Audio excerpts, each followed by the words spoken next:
Olá pessoal, eu sou a Juliana Bezerra e nesse vídeo eu vou falar sobre cache dentro do Spring Boot. A ideia é trazer um pequeno tutorial onde vamos seguir esse roteiro aqui para mostrar como funciona a aplicação sem cache, com cache em memória e até adicionando o Redis, que é uma solução comum no ambiente corporativo. Então esse é um vídeo bem bacana, fica no vídeo porque ao final você vai ter um conhecimento bem precioso aí para utilizar no seu dia a dia, ok? Para começar, a gente pode falar da contextualização.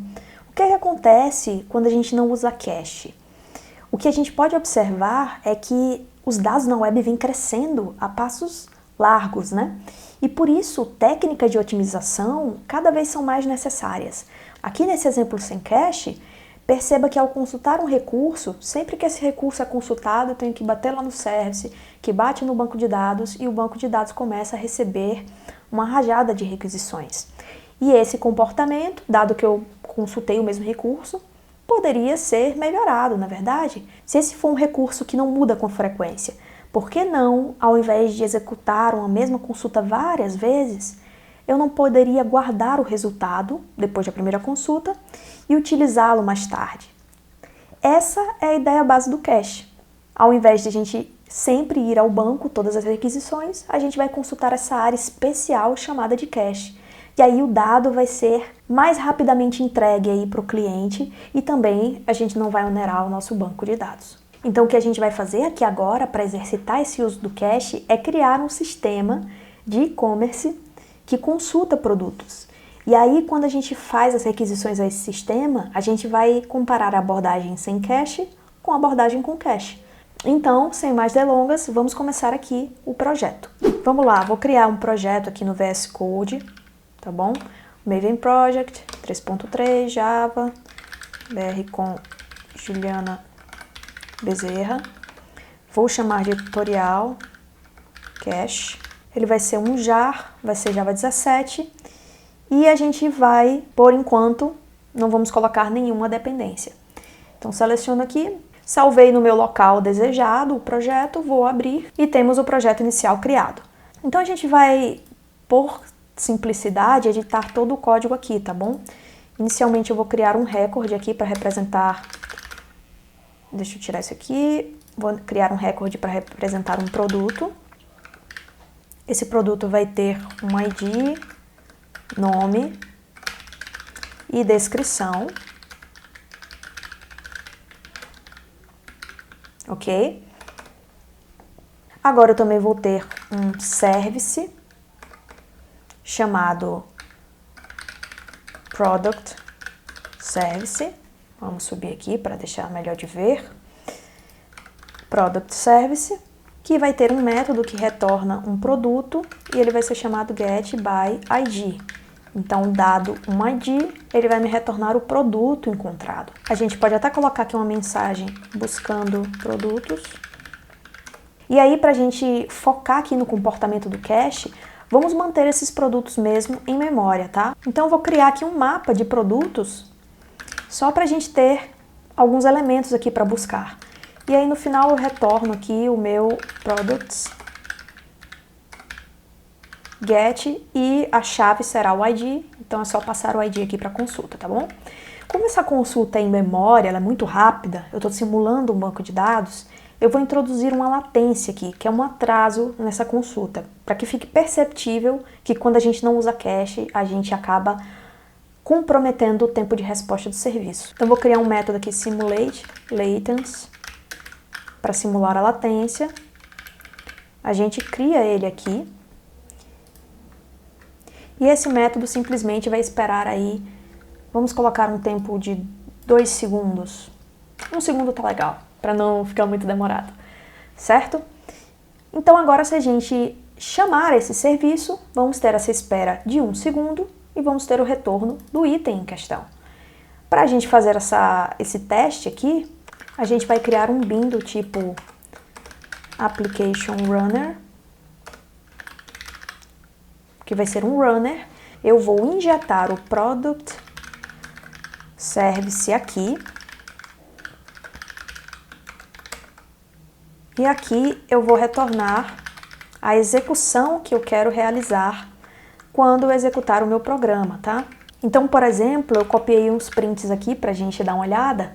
A gente vai consultar primeiro o item de ID 1, depois de ID 2 e depois o de ID 1 novamente. Como a gente não está usando cache nessa abordagem, o que vai acontecer aqui? A gente vai ter essa busca do item 1 sendo feita várias vezes. E o tempo total vai ser de 5 segundos na operação, já que eu tenho uma latência na busca de cada uma dessas chamadas aqui.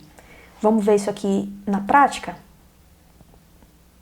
Então, olha só, ele imprimindo a cada segundo o item, e perceba que de fato foi feita a busca do item 1 repetidamente, né?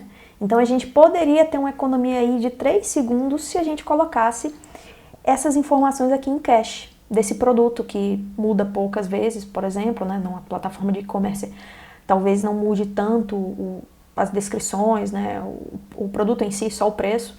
Então a gente poderia cachear esses dados principais aí do produto. E é isso que a gente vai fazer agora. Vamos modificar o projeto para adicionar o tão esperado cache do Spring Boot. Vamos ver agora como é que isso aqui vai funcionar. Então, primeira coisa, a gente vai adicionar uma dependência chamada Spring Cache. Vou selecionar ela aqui, dou Enter, adicionei aqui no meu POM, deixa eu mostrar para você, essa dependência aqui, ok? Está adicionada. E agora, gente, para fazer esse cache funcionar, é muito simples. A gente vai chegar nesse método aqui que a gente quer cachear e colocar uma anotação cacheable. Olha que simples. Significa que o resultado aqui, retornado por esse método, vai poder ser cacheado, vai poder ser salvo em memória, nesse caso, né, que é o nosso cache padrão aqui por enquanto. E aí, quando eu fizer essa consulta novamente, se o valor estiver cacheado, o valor que tem esse ID, eu nem executo mais esse método. Eu só retorno o valor cacheado. Muito bacana isso aqui, né? Mas é claro que para poder usar o cache, a gente precisa habilitá-lo na aplicação. Então aqui a gente vai colocar uma anotação chamada enable caching. E aí o meu projeto vai ser capaz de usar cache, ou seja, o Spring vai escanear o projeto, vai escanear as classes, procurando anotações de cache e adicionando esse comportamento de cache, né? Que é salvar a informação e recuperá-la caso ela já esteja salva. E para finalizar, a gente vai dar um nome ao nosso cache. A gente vai dizer que o nosso cache aqui vai ser de produtos. Isso é importante para que seja identificado de forma única onde vai ser salvo o meu cache retornado por esse método. Como eu estou retornando produtos, eu vou chamar o meu cache aqui de products, ok? E é só isso. É muito simples configurar o cache padrão com Spring e eu vou mostrar agora na prática como isso aqui funciona, né? O resultado dessas mudanças que a gente fez. Vamos verificar? Olha só, buscando produtos. E perceba que o primeiro demorou, mas a partir do segundo ele já retornou o resultado do cache. Então eu tive uma otimização bem boa aí, bem bacana no meu serviço, apenas utilizando esse cache em memória do Spring. Muito legal, né? Só que, como eu venho falando, né, repetidamente, esse é um cache em memória. E normalmente em nossas aplicações a gente está trabalhando com várias instâncias de serviços. E não é muito escalável manter o cache em memória, porque cada instância vai ter seu cache no fim das contas. Então, se eu fizer o cache na instância 1 e tentar consultar o mesmo dado na instância 2, ele vai gerar o seu próprio cache e assim sucessivamente. Eu não vou ter esse cache escalando. E é por isso que a gente costuma utilizar o cache com o Redis. O Redis é uma ferramenta bem interessante que é muito usada para cache por causa da sua eficiência, né, da forma que ele armazena e recupera os dados, que o torna muito atrativo para essas aplicações que precisam responder em tempo adequado para o cliente. E é por isso que a gente vai modificar o nosso projeto para utilizar o Redis como o mecanismo de cache aqui do nosso serviço. Então, vamos lá.